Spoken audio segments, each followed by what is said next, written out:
Hi there, my name's Vince from mymatevince.com, and in this video today it's going to be a trying to fix things around the house. So I've got a to-do list here that's been building up for a while. I should have been ticking these off earlier on, but I thought, you know what, I'll save a few of them up and then I can do a video on it. Also, I've been busy at the moment doing other things, but you should never put off repairs, because I think the saying, a stitch in time saves 9, is really true. If you do 1 stitch now, it saves you doing 9 stitches later. So for example, if you had maybe, let's say if you had a leaking toilet, it might only be a drip and you might leave it, but that drip's probably going to get worse, and then if it gets worse, it might end up damaging your floorboards, or it might even go through to the ceiling, and then you might have a water stain on your ceiling. So I think it's best to tackle things as they happen, and then normally it's fixable. Why, if you leave it and leave it and leave it, it's either going to become worse, or it might even be not fixable, or you're going to damage other things. So on this now, none of these kind of warrant their own video. Some of them might only take a couple of minutes. But still, I thought it might be interesting. Now, this video isn't going to be like a how-to. So for example, you're not going to have the same phone problem as me. You're not going to have the same, shower problem as me. It's unlikely. But hopefully what this video will give you is maybe the confidence to try and tackle some things on your own. Because a lot of the time, people are just scared to do things. They say, oh, I don't know what I'm doing. I'm scared to touch it. Maybe because when they were young, they were told, don't do this or don't do that. But the truth of the matter is, if you try, often you can fix things on your own, and then you do get a nice sense of achievement when you do that. And also, you save a little bit of money, but it's not just that. Sometimes you can save time. Let me give you an example. Let's say now, my wife got left a watch. It's only a very cheap rotary watch. It's just purely sentimental value that she wants it working. Now, it doesn't work at the moment, and I think it's just a battery. I don't know yet because I haven't done it, but I'm assuming it is just a battery. If, for example, I was to take that into town, they're not going to charge me a huge amount of money, but it's time out of my day. I've got to drive into town, battle the traffic, find parking, go to a watch shop, drop it off. They're probably not going to do it there and then I'll have to collect it later or another day. To me, that's a huge amount of hassle when I can just order a battery off eBay, for example, and I reckon, I could be wrong, but I reckon I'm going to have that fixed in a few minutes. So it's going to save me time, it's going to make me feel good because I fixed it, and it's also going to save me money as well. So as far as I'm concerned, they're all positives. Now, if you try something and you can't fix it, well, let's say now if you had a problem with your toilet, why don't you just take a look at it? If you're successful, fantastic. If you're not, call a plumber in, because you were going to have to call a plumber in anyway. Yes, sometimes you can make things worse, but unless you try things, you never know, and you're never going to learn. So the first time, you might well break your, toilet, for example, but then next time, you might have a better idea. Remember, these skills are going to stay with you for life. So in this video now, I'm not going to be using any major fancy equipment. It's just going to be like screwdrivers, maybe just a basic soldering iron, and maybe for the shower I might need to use like an adjustable spanner or something like that. But it's not going to be hugely expensive tools, and I really do believe that everybody should have basic tools so they can fix, just simple jobs around the house. So that's what it's going to be. Some of these will take a few minutes, some of them might take longer, but I'm just going to go through all of them, and hopefully by the end of the day I will have most of them done. So sit back and enjoy. So we're going to change the battery in this watch, and hopefully it will start working. So if I have a look at the back of it, I can see that it's not a screw down back, because you can tell by the design. So basically it's going to clip off, sort of like pop off. So you need to have a look at just around the edge here, and you will often see a little bit that you can get your nail under, and that's the part that you need to use. Now, it is possible to use a very small screwdriver or a very small sharp knife that can get under there. It has to be very small. I have actually got the proper little, but it's just a very cheap version of the watchmaker tool that will just allow you to pop the back off. So because I don't want to scratch this up, I am going to use this, but you can also use a very, very thin knife or screwdriver. So right here now, I can see that this bit is different to the rest of it, so I'm just going to put it in there, and I'm just going to lever down. There you go, and you can see that that's now opened up, and that will reveal the battery on the inside. So what you're going to do is make a note of which way round the battery goes. I can see that it says positive on top here, so take a picture of that or write it down on a bit of paper so you know. And also you need to write down what type of battery it is. So I'm taking it out now, and if I look very closely, this one says it's a Renata 379. So basically I've ordered one of them up already on eBay. I think it only costs £1 or £1.50 or something, very cheap. And you can see here 379, yeah. So now I just need to pop this in, and hopefully that will be it. Right, I'm going to put some gloves on, but I should have worn the gloves at the beginning when you're dealing with the inside of a watch. Right, so I'm going to put it the same way now, so the positive side is up top. So I'm just going to put it in like so, and now I'm just going to listen. Yeah, and I can just hear it ticking. Right, okay, so now what we have to do is just pop the back on. I'm just having a look, there is quite a bit of like dirt built into it. So I'm going to just take a minute out and I'm just going to give this a little clean up.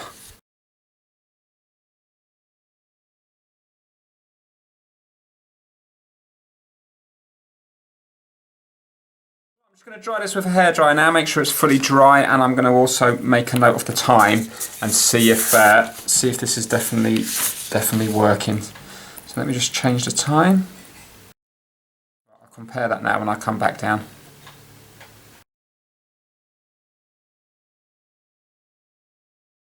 So it's nice and dry now, so I've got no worries about putting that back on. Dried it with the towel, so it was perfectly dry anyway, but I've just put the hairdryer over it. It's got a little O-ring here just to help to make it a little bit water resistant. O-ring looks okay. Obviously, if you're a watchmaker, you would replace that. I'm not. I'm sure it's going to be absolutely fine. So what I'm going to do now is I'm just going to make sure it goes the right way up. So, and also you can see that the watch is now working. You've probably seen the hand moving around. It's keeping time with my watch here. So I know that was only over 5 minutes, but it shows that the battery before was definitely dead. So now I'm going to put this the right way up. And I'm just going to use a little bit of pressure and click it back into place. So there we go. One watch fixed, and hopefully that will keep working. And it was a nice easy one. Let's move on to the next one. So here we have a smoke alarm, and with this one, it did it ages ago where it just starts going off. There's no smoke, no heat or anything, it just starts going off. So what I did when this happened about 1.5 years ago is I just hoovered it all out. Now you wouldn't think it would get much dust because it's kind of, you know, up like this on the ceiling, so it's this bit here.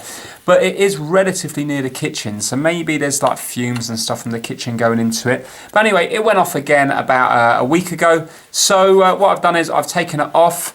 I'm going to change the batteries just as a matter of course, because I don't know how long it was before when these were changed last. So all I'm going to do now is just hoover it here and hoover it all the way around here. And then hopefully, if it was like last time, it will last another year or so. Obviously, you don't mess around with smoke alarms. If they're failing, just replace them because they're so cheap. But I think in this instance, it's to do with it thinking that perhaps dust or dirt is, you know, smoke particles. So I'm just going to clean this one out.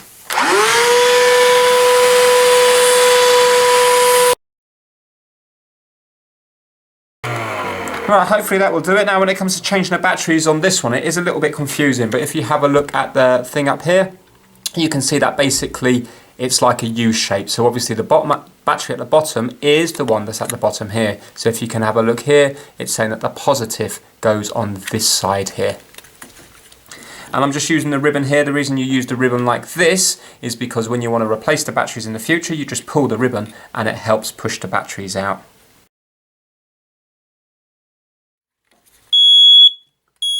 Right, okay, so that's working there now. I'm going to pop it back on the ceiling and we'll give it another test. And I'm going to use this little locking pin to stop it from falling down.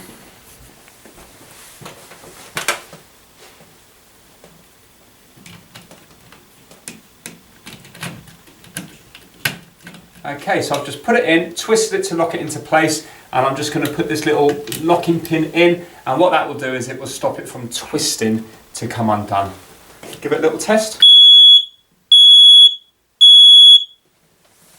Right, okay, I'm assuming that that's going to be okay now. Obviously, if it starts going off again, and I've just hoovered it like now, I'll have to replace the smoke alarm. But I think it's going to be fine. Let's move on.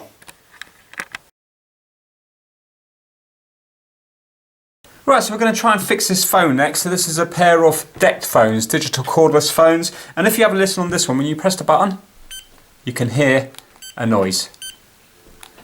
When you press this one, you can't hear anything because the speaker's gone. But it's not the speaker that you speak through. In fact, one of these did have a fault previously with the speaker up here, and I changed that and it's been working ever since. This time, it's this little hole at the back here that's failed. So obviously there must be some little speaker in here which is not working. Now you think, well, what's the big deal? We use these as alarm clocks, and right now this one's not working. So also when you ring it, so for example, if I was to do internal dialing, this will start ringing. Okay, hang up. But yet if I do it the other way round, it's ringing, but it's not. I can still answer it, and then it will make the call, but it won't actually, you can't actually hear it ring, and you can't hear it as an alarm clock. So that's what we're going to do. We're going to take this apart and have a look at the back here, see what's the matter with it. Obviously phones and stuff can get dropped, so it could be just a case of that, but I won't know until I open it up and have a look.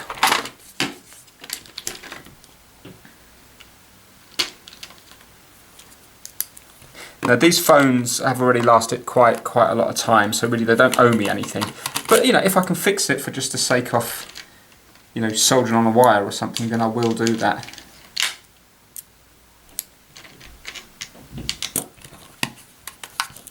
So I'm just having a look around the place to see the screws that I can undo. Sometimes you have them hidden underneath stickers and stuff, but the only one I can see is this one at the back. So maybe it's just going to unclip now. Get some little wedges in here to try and lever it open.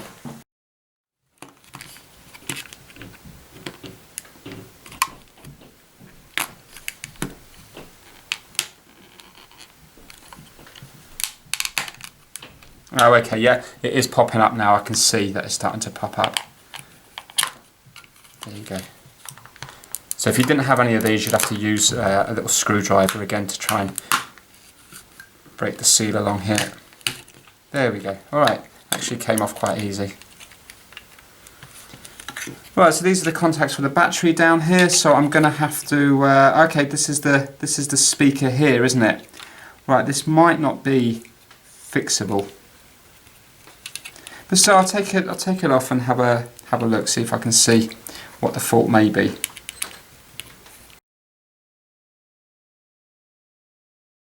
Well, it doesn't seem to be a bad solder joint. I thought it might be something like this, you know, some wires going to an actual speaker like you have up here, but it's not. It's built in as part of the board. Right, okay. I think what I'm going to do is first of all I'm going to put the batteries in. I'm just going to give it a wobble, see if anything happens. I think I'm going to have to unsolder it to see if it then does anything. Oh, here we go. There, I heard it. Hold on, double check this one. Yeah. Right, okay. It's working now. Why has that started to work? Yeah. Right, okay, I didn't do anything there. I didn't do anything to make that work. I wonder, was it just a case of wobbling it that made it work? Strange. Right, and I previously tested that it wasn't any settings. Obviously the first thing you do, I should have said that before you do anything, is make sure that the ring is on full, or a bit of volume on it at least, and just make sure that there's no settings that's causing it not to ring. You know, if it was on silent, or you know, like do not disturb, mute, that sort of thing. Right, okay, I think what I'm going to do is, because I didn't touch anything else on here, I think I'm just going to get a soldering iron, and I think I'm just going to tap these two bits here, just in case it was a dry joint, because the only thing I did here was get this and give it a scrape, because I noticed there was a little bit of gunk around here. You can see a little bit of kind of like flaky white stuff. So that's what I'm going to do. I'm just going to tap the soldering iron on each of them just to reflow them.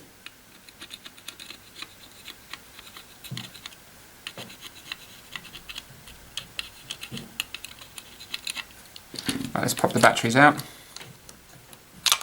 I mean, it might fail again in a day's time, in a week's time, who knows, but if it's working now, there's not much I can do about it, because if it's an intermittent fault, then it's going to be hard to prove. So let's just get a soldering iron and just tap that on there. But while I'm waiting for that to heat up, it will give me a good chance now to give everything a clean. So I'm just going to give this a wipe all in between here, get it all nice and clean again. Okay, so this should be nicely heated now. What I did is I just gave this a good wash, get it all nice and clean, and then again put the hairdryer on it, and now it's completely dry. So what I'm going to do is I'm just going to heat up each of these contacts here.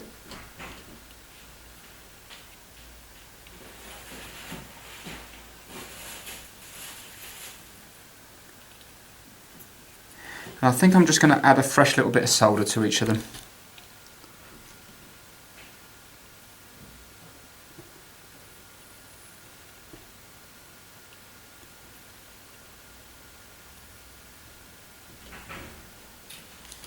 Right, okay. Turn the soldering iron off and we'll give it a go. Yeah? Excellent. Right, okay. Really don't know what was wrong with that one, but look, it's working at the moment. Maybe it was dropped or something. Maybe it's only going to last a day or so. But I'll see how long it lasts, and then when it fails, I can look at it again. It might just need a wobble again, but hopefully eventually it will fail completely, and then I will be able to prove what the fault is. And when it comes to something like that, you'd have to make up your own mind of whether it's worth repairing it, in other words, whether it's worth buying a new one and soldering it in, or whether it's worth just getting yourself some new phones, because obviously these phones are old. But just because they're old, they're still working. I know they might not look very nice, but they still do the job that they were designed to do. So yeah, you can see how easy it would be. You just need to obviously work out what it is. There must be some markings on it somewhere, maybe even underneath when you unsolder it. I haven't looked around. And then you would just need to unsolder those two little bits that I've just reflowed, and then take it out, put a new one in, and then hopefully you might find that the phone will work for a long time again. Dial onto this one. Ring's fine. And now dial onto this one. Again, fine. Seems a little bit quiet. Let me see if I can raise the volume of that. Well, was that maximum volume? Let's try it again. Oh, sorry, it's because I had my finger over it. Right, okay, so that's the same as that one. Okay, so as far as I'm concerned, right now they are fixed, even though I didn't do really anything to fix it. Hopefully it just needed a reflow, but not so sure. The only thing I did was wobbled it and it started working, so we'll have to see how it goes on those ones. Right, let's move on to the next one. Right, so it's always the way with certain faults, they're intermittent. Now with this one here, it's a dimmer switch and it's working perfectly, so there's no point in me taking it apart, because I won't be able to verify that I fixed the fault if it's working perfectly beforehand. But with this one, what was happening was, every time you pushed it in, it basically wouldn't click like that. It would kind of just be dull. And then this is one where you push in and then you twist to actually make it go dim and bright. And it wasn't allowing you to turn it on because it wasn't allowing you to push it in. But right now, it's working perfectly, so there's no point in me taking that apart. I just have to wait until it fails again, if it does fail again, and then I'll have more chance of being able to fix it. So this next one's a really easy one, but it still can cause trouble for some people. It's just curtains that have come loose. So if you have a look, normally you have these little white clips that clip into it. Obviously it will depend on the design of your curtains. Now, first of all, look on the curtains, because sometimes you'll still get the white clips there. If not, what you need to do is normally look down on the floor, right underneath it, and then hopefully I found this one earlier on and in the week, and now I can see the other ones down there. So we're going to grab them and I'm going to show you how to put them back on. Right, okay, so we need to put these back on the curtain. Now you can see, if you have a look at a curtain, that this is bulging out here and this one's bulging out here. So we know now that this is where it was before, so I'm just going to stick with that, because when they were in, it was all working fine. So we're going to go point side up, and we're going to go into this bit here, and then we're going to just pull them up and around. And now you can see that the string is going to go into that slot there. So it's kind of like locking into place. And now we're going to do exactly the same with this one here. Point side up. Now obviously various different curtains will be different. There we go, and now this is really easy. All we have to do is put the point through here on the curtain rings. There and there. And now you can see they're not hanging down anymore. Yeah, the reason they come out is just from being a bit rough with them when you're drawing and, you know, opening and closing them. But if you're just a bit more careful, in theory they should stay there until the plastic degrades. Right, let's move on to the next one. Okay, so here we're in the shower, and the problem with this is that the water isn't falling from every one of the holes, because where I live the water is very hard and it doesn't take long for things to scale up. Now what you're supposed to do is, every now and then, you're supposed to rub your hands across this bit here, you know, across them all, because they're just kind of little bits of rubber, and that's supposed to free them all up. I believe that's how you're supposed to clean them. But you know what it's like, you know, week goes by without doing it, then months, and then next thing you know they start to clog up. And I was having a shower earlier and I was trying to free them up by just, while the shower was on, moving them around the place and flicking them and picking them, and they weren't cleaning up. So one or two of them were, but there's some of them that are blocked. So what I'm going to do is I'm going to take this down completely, and I'm not too sure, maybe I might sort of spray some sort of like lime scale remover on it or something, or I might even see if it unclips, in which case then I'll be able to take that rubber thing out and give it a really good clean, rather than kind of using products and hoping that it works. I might actually be able to, I don't even know what the insides of them look like, but I presume it's just kind of like a few channels with the rubber bits, and if I can get into those channels and clean them out completely, then it will be as good as new. So that's what we're doing. Now, remember, we have to take this one down, so from memory, this was just kind of put on hand tight, just the same as like a shower hose. So hopefully it will come undone okay. So lefty loosies, turn left to loosen it. So we're going to have to go. We're going to be going this way round, aren't we? I don't know. Let's see if it's going to come undone. Yeah, it's coming. Right, okay.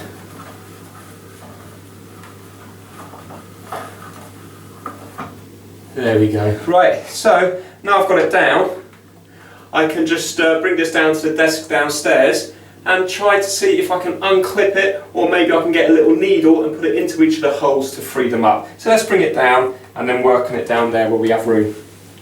Right, okay, so let's dismantle this and see if we can clean it up. Now, if I can't dismantle it, it's not a problem, because I'm just going to get a needle and clean all these out. But basically, just to show you, if I was to zoom in, just to show you what I mean. So remember, I was already trying to sort of scrape it, but if you look at, where are we now? Let's say this one here. If you look at the edge, can you see already it's marked around the edge? And if I scratch it, you can hear. That is just lime scale. And inside of them, let's see if I can pick a particularly dirty one. Right, let's try this one here. Right, listen. You can hear it crunching. Yeah, and if I go into it, you will see that it's just like sort of brown salt there. Right, I'm going to see if I can take this section out. Oh yeah, look, there you go. That sort of popped out quite nice. I'm trying to see where it's joined. It definitely popped out nice here. Maybe I'll concentrate on this side. Yeah, that's definitely loosened up there. And here, I think this is going to come undone okay. There we go. Never seen the inside of one of these, so I don't actually know what it's like now. Bearing in mind it might be disgusting in here, but it's not dirt, it's just lime scale. Right, okay, so we have, what are these here? Not too sure what they are, whether they're just, looks like kind of bits of rubber, I don't know. Right, so this is the bit we're interested in. Oh, it's plastic, so this is plastic with just rubber bits on it. Ah, right, I might not be able to get into here.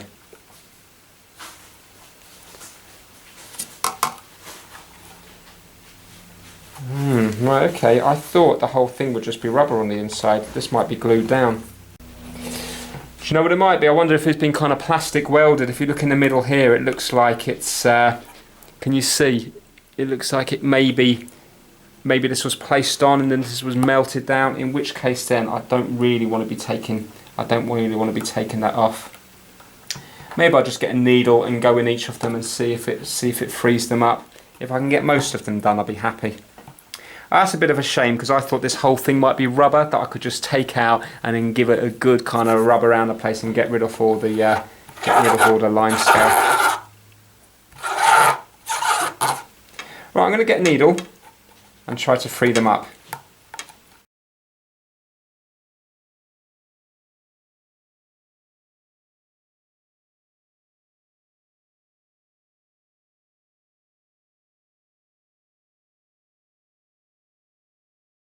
Through every single one of those now, which was a bit of an epic, and now what I'm going to do is just put it under the tap and give everything a nice good clean. Right, so I've given them a good clean now, and they've come up good. Not perfect, there's still a bit of staining, but it's it's good enough. So now if you have a look here, each four corners are slightly different. Well, these three are the same, and this one's slightly different. So we need to have a look here and see the different ones. So these three are the same, and this one's different. So obviously this one has to go in this one here.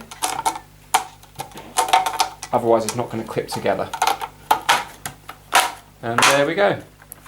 Simple as that. You can see now it's all back together. So I'm going to fit this again now, turn the shower on, and let's see how well it performs. Okay, so we're ready to put it on now, and we're going to be turning it clockwise when we go to put it on. So I'm just going to be doing it very gently to begin with because I don't want to cross thread it.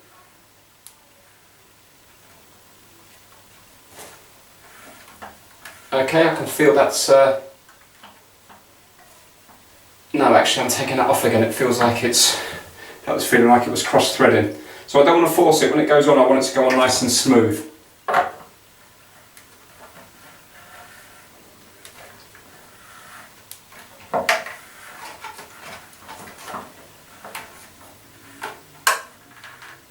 Okay, that's right.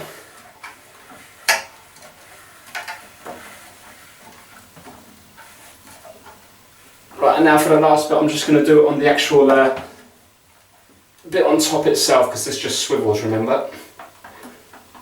I don't think I'm going to need to use any tools for this, because it feels like it's going on nice as it is. Right, I'm happy with that.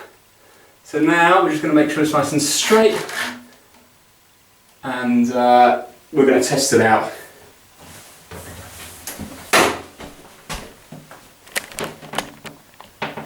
Right, so let's turn it on and see what it does.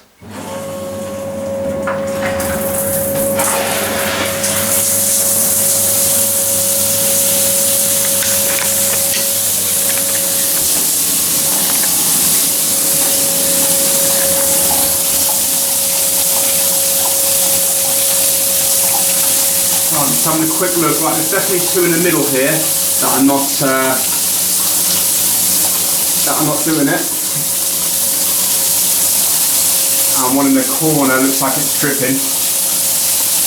But most of them are working. Obviously I can't do this now with the camera in my hand, but it's definitely coming out of most of them, but it's not perfect. But it's coming out more than it was before. Yeah, it's coming out more than it was before, but there's definitely still a couple, these two here, that look like they're still blocked, which is strange. I mean, I actually wanted to get into it because they could be blocked up a little bit further. But I was putting the needle right the way through, so but look, there's more working now than there was before, and that's the main thing, but it's still not perfect. Okay, let's move on to something else. Okay, so we've got a problem with this light here. As you can see, we've got three lit up. Weird thing is, and also this is slightly lit up as well, weird thing is the switch is actually off. Now I'm fully aware of what's happened here because it happened to me when I changed these over to LED lights, and because it confused me at the time, I did a video on it to help other people out. Now what's happening is, even though the light switch is off, there's nothing faulty with the light switch. It's an electronic dimmer, and it only works within a certain range. So it might work, for example, between 60 watts and 400 watts. Well, if you don't have a total of 60 watts here, then, or close to 60 watts, then it's not going to work. So what you have to do is, in my instance here, rather than changing out my electronic dimmer, I just swap one of the LED bulbs out to a little halogen. And by putting in a halogen light, it then boosted up the wattage to make the rest of them turn off as they should do and turn on as they should do. Remember now, the light switch is off, and you can still see I've got three lights lit up here. So originally on this light fitting, they had all G9 little bulbs in, these little halogen ones here, and it worked fine. When I swapped them all over to the LEDs, then what I found is that all the lights were on all the time. Although they're very dim, they were all on. Now what you can see has happened here is I've got a couple of blown ones. So this one blew a while ago, which needs to be changed. And then, because never believe that LEDs last forever, remember the LEDs themselves might last forever, but the things that drive them will not last forever. And, well, not forever, but you know, when they give you these quoted hours that they're supposed to work, and it's supposed to go on for like 15 or 20 years.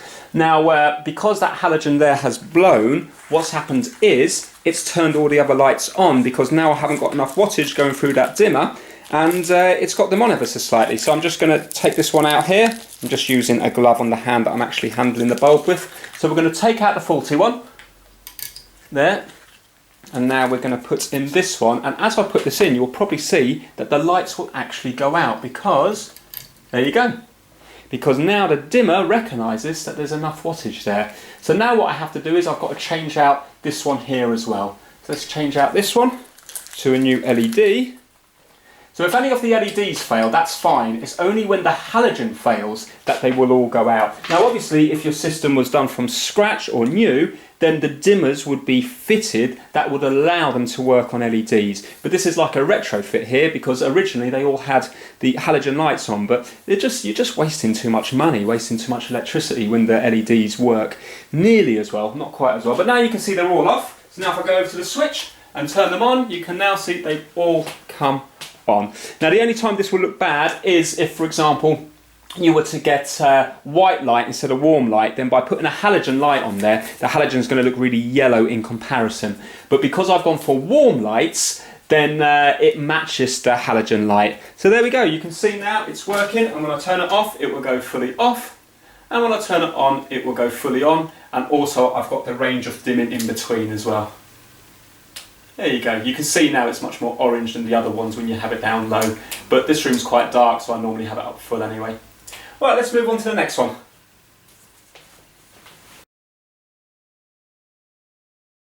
So with the central heating, I'm just going to go around the house and I'm going to make sure I haven't got any air trapped in any of the radiators. You will know you have air in your radiator because you will often find that it will be hot up to a certain level and then the top part will be cooler, or in bad instances it might actually be cold. So for example, it might be hot from the middle down and then it might get cooler and cooler and the top might be actually quite cold.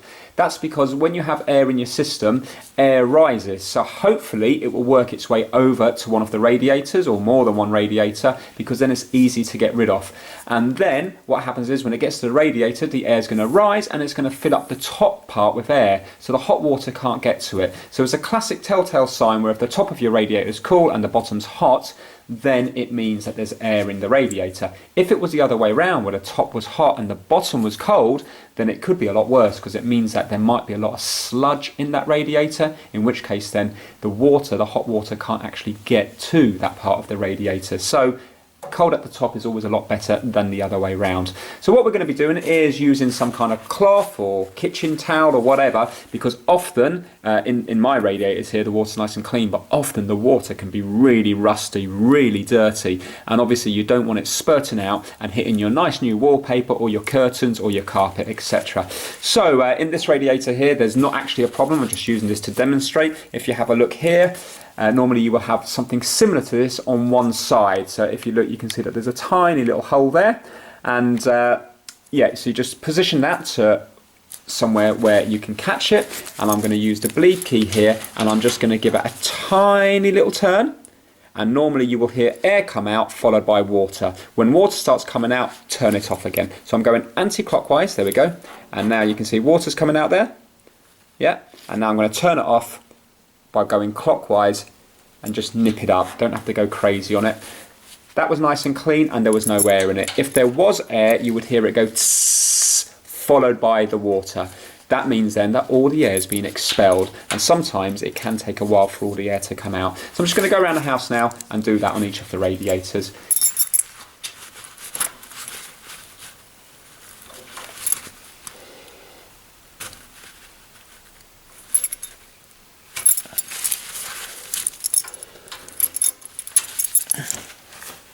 Some radiators, like this towel radiator, you will find that they will be hidden away here. That's just for neatness. So let me see if I can pry this off. There we go. All right, and there you go. You can see this one here is the bleed one, because there's a little hole there, and it gives me the option to turn this one here, and the water's going to come out here.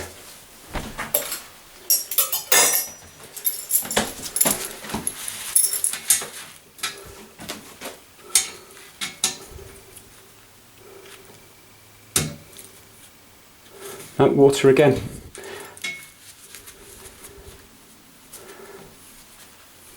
Right, so I'm just going to go around the rest of the house now. If I find one with air in, then obviously I'll film it. If not, I'll be moving straight on to the next one here. But I've given you the example of what to do anyway. So a twist, air comes out, and then as soon as water comes out, turn it off, and then you'll find it will be warm all the way to the top. Now, if the toilet is behaving itself, there was an issue with this toilet, it might come back, but right now it's working fine. So the issue is, there was constantly bits of water, just like 2 little trickles of water constantly going down the back there. Only very slight, but you could notice it if you were to put a bit of toilet roll and put it on there, you would see the toilet roll would get wetter and wetter. And what was happening was, it was actually constantly filling, but only at a very slow level. So I'm sorry, I'm doing this with one hand. So this pipe here on the right hand side is like the overflow. So instead of going outside, it goes into the toilet. So years ago you would have realised that there was an issue because there'd be water dripping outside, but nowadays it goes straight into the actual toilet itself. So often you don't know there's a problem until maybe you get your water bill through and it's higher than normal. So what's happening here is this float on the left hand side, float valve or whatever it's called, the thing that fills up with water. So basically when the toilet flushes, I'll just flush it now. When it flushes, the water comes flying in again on the left hand side, and then you'll see now it will push up the float. There you go, and it should shut off. Now it is shutting off, but it was allowing just a tiny bit of water through, you know, just a trickle. But that trickle would build up over the hours, and maybe 4 or 5 hours later, then it would be up to this level, and then it would start going down here. It wasn't bad, but still it needs to be fixed. Right now it's not doing it, so again, there's no point in me taking it apart because I'm not going to be able to verify anything. Maybe I need a new one of these down here, or maybe it just needs a good clean because I live in an area with very hard water, and hard water does scale things up. But right now, it's absolutely perfect. I've looked at this and it's not doing that problem anymore, so I'm going to leave it because maybe it's going to stay good now. There's no point in me risking breaking anything. I'll wait until the problem comes back again. So as far as the list goes, that's now sorted. Can't do this one, so question mark, and can't do that one. Question mark. But there is one more to do, extension cable. So here we have an extension lead with a bad connection. So at the moment it's plugged in over there, I've got a light plugged in, but look, it will come on and off when I touch the lead here. So it's fully plugged in, but it's this lead here that's given a bad connection. So let's take it apart and see if we can fix it. So there's no point in me touching this here because the connection is bad here. It's when we wiggle it here that it goes. So I'm just going to take it off here and see what happens. I'm hoping it just needs to be tightened up. If not, maybe the cable needs to be cut back a bit. I'm not sure. This might be a cheap cable. It might be like aluminium, and with a little bit of flex in there, it might have broken.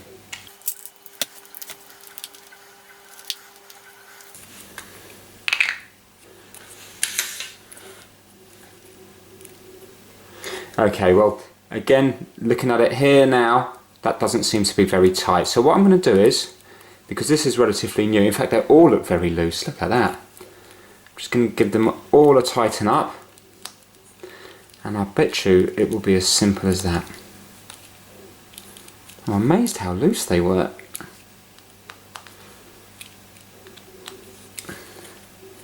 Right, the cable's definitely gripped in nice and tight. So I think what was happening is, by just wiggling it there, it might have been just pulling the wires ever so slightly. Let's give it a go and see. If not, it means it's the cable. Maybe it's got a bad connection here.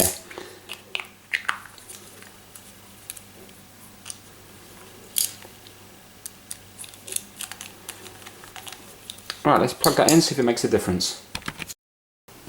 Okay, so let's plug the light in. Plug this back in. Turn it on. There we go. Right, let's give it a wiggle.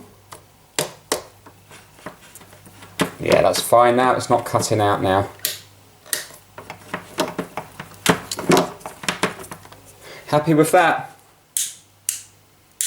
Yeah, that's definitely perfect. So 100% it was just those loose screws. So basically, screws weren't done up tight enough, and what was causing it, when you flex the cable like this, it was just pulling the wires just a tiny, fraction of a millimetre this way and that way, causing the connection to go. Not sure why they were so loose. You would think that in the factory they would have been done up tighter, because this isn't very old at all. But yeah, you can see that they were loose and now they're tight and now it's working again. That should continue to work for many, many months, if not years. So you can see now on that instance there, a lot of people would have thrown that away and it would have gone into landfill. Possibly the cable would have been recycled, but still they would have gone out and bought a new one with new packaging and everything, which is wasteful when all it needed was a couple of screws tightening up. Now in this instance, I can understand a lot of people wouldn't want to mess around with anything that's electrical.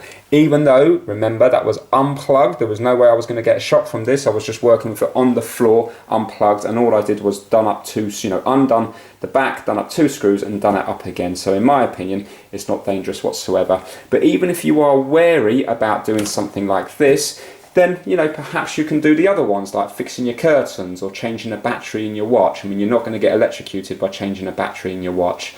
So although the ones in this video have been very easy to fix, a lot of you won't have learnt anything because they were all so easy. But this is real life. This was a to-do list that I needed to do. And these are just little things that can go wrong around the house. And a lot of people, honestly, they would throw away their items because of stuff like this. And it's really wasteful and there's no need to do it when it can be fixed so easy. So hopefully this video has given you a little bit of confidence to perhaps try and do something yourself. And if you fail, it doesn't matter because you've given it a go and you might have learnt something, but it might make you then fix something in the future from the knowledge you gained on failing in the past. And remember, if it doesn't work, call in the professionals. Probably not going to be much worse off unless there is instances where you can make things worse, but in my opinion it's always worth trying to fix something yourself. So hopefully you did like this video. Again, when things go wrong in the future, I will make a to-do list and then I will film them again. So if you did like it, please give it a thumbs up and please subscribe for more how to and trying to fix videos. Take care, bye now.